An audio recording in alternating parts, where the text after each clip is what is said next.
राहु एक नशा है। राहु माया है। राहु महालक्ष्मी है।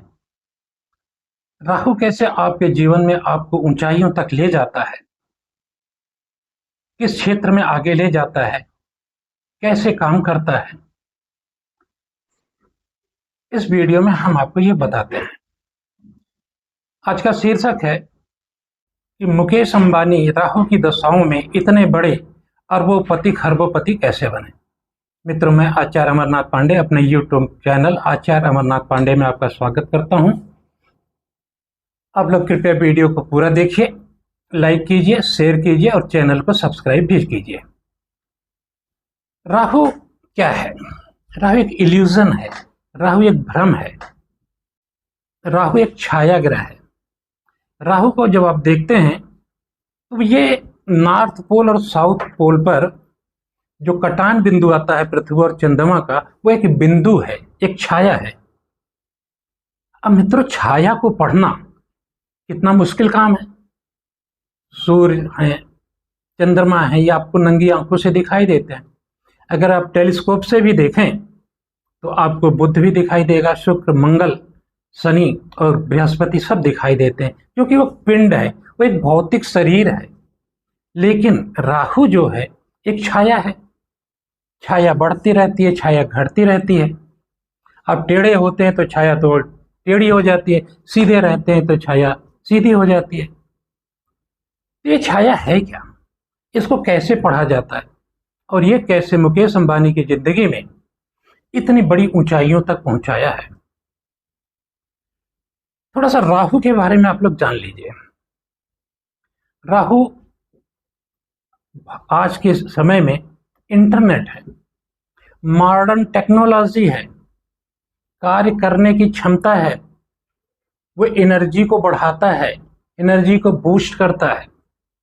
और आप लोगों ने समुद्र मंथन के समय पुस्तकों में पढ़ा होगा कि एक राक्षस था जो कि अमृत पान के लिए देवताओं का भेष बना के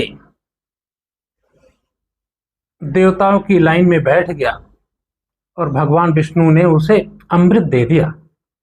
लेकिन सूर्य और चंद्रमा ने उसे पहचान लिया तो भगवान विष्णु नारायण ने उसे अपने चक्र सुदर्शन से काट दिया। तो जो सर है ये राहु है। तो राहु में सर है, दिमाग है, आंख, नाक, कान, ये सारी इंद्रियां हैं। और इन्हीं इंद्रियों से आप काम लेके आप आगे बढ़ते हैं। बाकी शरीर तो काम करता है, लेकिन आज्ञा देने वाला, सोचने वाला, बोलने वाला, समझने वाला, कराने वाला ये दिमाग ही है। अब ये राहु जो है नशा है। राहु की दशाओं में बहुत सारे लोगों को देखा होगा कि नशा के एडिक्ट हो जाते हैं। कोई दारू का एडिक्ट हो जाता है, कोई ड्रग का एडिक्ट हो जाता है, कोई मारजुआना, भांग, तरह तरह की नशाएं खाता है और जिंदगी को बर्बाद कर लेता है। ये दिमाग को घुमाता है, दिमाग में एक विकार पैदा करता है, मानसिक परेशानी देता है, टेंशन देता है, डिप्रेशन देता है और एंजाइटी देता है। अगर आप पागल खाने में जाएंगे तो आप देखेंगे जितने लोग वहां हैं उनकी कुंडलियों में राहु बहुत खराब स्थिति में बैठा हुआ है। हमारे शास्त्रों में कहा जाता है, वेदों में कहा जाता है कि 8वें घर का राहु, 12वें घर का राहु सबसे खराब होता है। लेकिन मित्रों, जो सबसे खराब होता है वही सबसे उत्तम भी होता है। जो खराबी देता है वही अच्छाई भी देता है। अगर लक्ष्मी जी धन देती हैं तो वही लक्ष्मी जी धन नहीं देती हैं। अगर शुक्र शादी कराता है तो वही शुक्र है जो शादी नहीं कराता है। अगर सूर्य सरकारी नौकरी देता है तो सूर्य ही है जो सरकारी नौकरी नहीं देता है। इसी प्रकार राहु भी है। अगर ये नशा देता है तो नशा करना चाहिए, लेकिन किसका नशा करना चाहिए? दौलत का नशा करो, धन का नशा करो, अमीर बनने का नशा करो, दुनिया में बड़ा आदमी बनने का नशा करो। अब मुकेश अंबानी जी को आप जानती हैं कि 2001 में उनकी राहु की दशा शुरू की हुई। 2006 में जब इनके दूसरे भाव की अंतरदशा थी, छठवें भाव में की प्रत्यंतर दशा थी, और जब उसमें सूर्य आया तो उनके पिताजी की डेथ हो गई। और उस समय तक वो अपने पिताजी के अंडर में काम करते थे। राहु कहता है किसी के अंडर में आप काम करेंगे तो आप ऊंचाई पर नहीं पहुंच सकते हैं। तो 2006 तक कोई बड़ा नाम नहीं था। उस समय तक इनके दोनों भाई अनिल अंबानी और मुकेश अंबानी एक साथ में थे। और उस समय आपने देखा होगा कि एक जियो का छोटा सा बटन वाला मोबाइल लेके आए थे और पूरे भारत में उन्होंने फ्री में बांटा था। उसके अंदर सिम इनबिल्ट थी, मुझे भी दिया था, लेकिन कभी बिल नहीं आया। उसका कारण था कि जो सज्जन हमारे पास लेके आए थे उनके पास ढेर सारे केवाईसी थे, ढेर सारे एड्रेस थे। उन्होंने जो मेरा सिम नंबर था किसी और पे लिख दिया, और जिसके कारण से उसका बिल मुझे कभी आया ही नहीं। और जब भी मैं उनसे पूछता था कि क्या इसका बिल कभी आएगा, वो कहते थे चलाते रहो, जब आएगा तब देखा जाएगा, जब ये सारे सॉर्ट आउट होंगे तब उसके बाद आएगा और अब देखा जाएगा। तो कहने का मतलब है कि राहु ही इंटरनेट है, मॉडर्न टेक्नोलॉजी है। तो जब वो अंडर में काम करते थे तो दोनों भाई जियो का मोबाइल लेके आए थे, लेकिन अंडर में काम करते थे तो वो चला नहीं। पिताजी की डेथ के बाद जब वो स्वतंत्र हुए, दोनों भाइयों में अलगाव हुआ, इंडस्ट्री बट गई।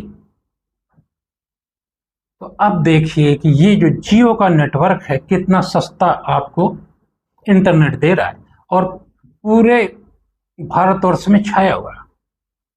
और आज की डेट में जितनी भी कमाई मुकेश अंबानी जी को जियो से है वो अकूत है, जिसकी गणना करना हमारे आपके बस की नहीं है, क्योंकि हर किसी के हाथ में 140 करोड़ लोगों के बीच में कम से कम 100 करोड़ लोगों के हाथ में मोबाइल है।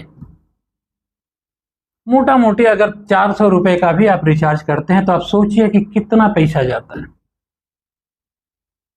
तो उनके जो गुरु थे, बापूजी का नाम आपने सुना होगा, यूट्यूब में देखा होगा, सत्संग करते हुए सुना होगा।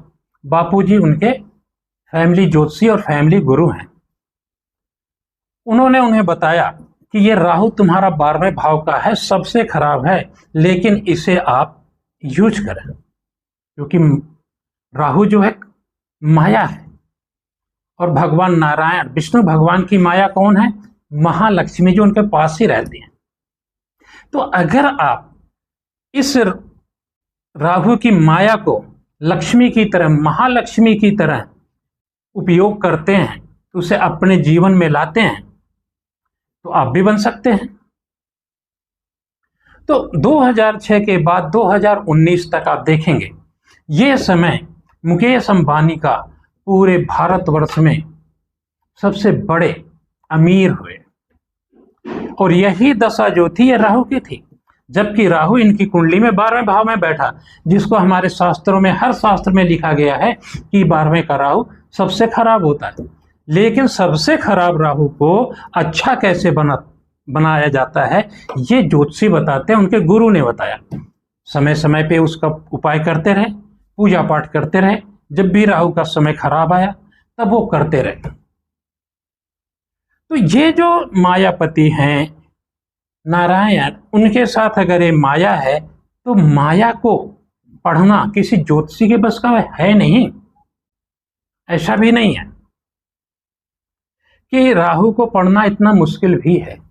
राहु के 2-3 चीजें होती हैं जो आप अगर जान गए तो आप भी राहु का सदुपयोग कर सकते हैं। राहु कब खराब होगा, कब ज्यादा नुकसान करेगा, कब ज्यादा फायदा आएगा, कब आपको पॉजिटिव होना है, कब पॉजिटिव में आपको इन्वेस्ट करना है, कहाँ इन्वेस्ट करना है, किस इंडस्ट्री में इन्वेस्ट करना है, कैसे काम करना है, ये सब पता लगता है। और इसके लिए आप अपनी कुंडली में देखिए कि राहु कहाँ बैठे हुए हैं। कलयुग का राजा कहा गया है, छप्पर फाड़ कर देने वाला ग्रह कहा गया है। तो वो देता है, क्योंकि जिसके गुण में ही है धनवान बनाना, छप्पर फाड़ के देना।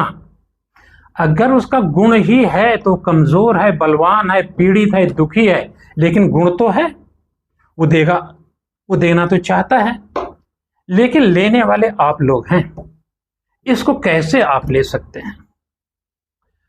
तो दोस्तों, आपकी कुंडली में राहु कहाँ है, कैसे आपको इसका सदुपयोग करना है, कैसे आपको नई ऊंचाइयों पे ले जा सकता है, कैसे नए नए टेक्नोलॉजी का आप उपयोग कर सकते हैं, जीवन में क्या नया क्रिएशन कर सकते हैं।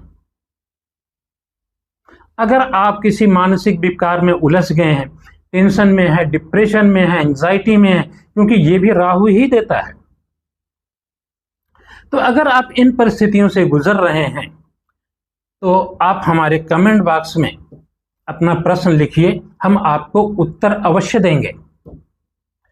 और पूरी कुंडली को देखना है तो एक छोटी सी मेरी दक्षिणा होती है, उस दक्षिणा को आप देंगे तो हम आपकी कुंडली में राहु की स्थिति पूरी अच्छी तरह से बताएंगे कि ये राहु आपको कैसे नई नई ऊंचाइयों पर ले जा सकता है, आपको धनवान बना सकता है, आपको जीवन में सुख संपत्ति दे सकता है। आपके जितने मनोविकार हैं, आप टेंशन में हैं, एंजाइटी में हैं, दवाएं ले रहे हैं, डिप्रेशन की दवाएं ले रहे हैं, उससे कैसे छुटकारा होगा, से कब छुटकारा होगा, कब आपका जीवन सुखी होगा और कब महालक्ष्मी की आपके ऊपर कृपा होगी, ये सब हम आपको बताएंगे।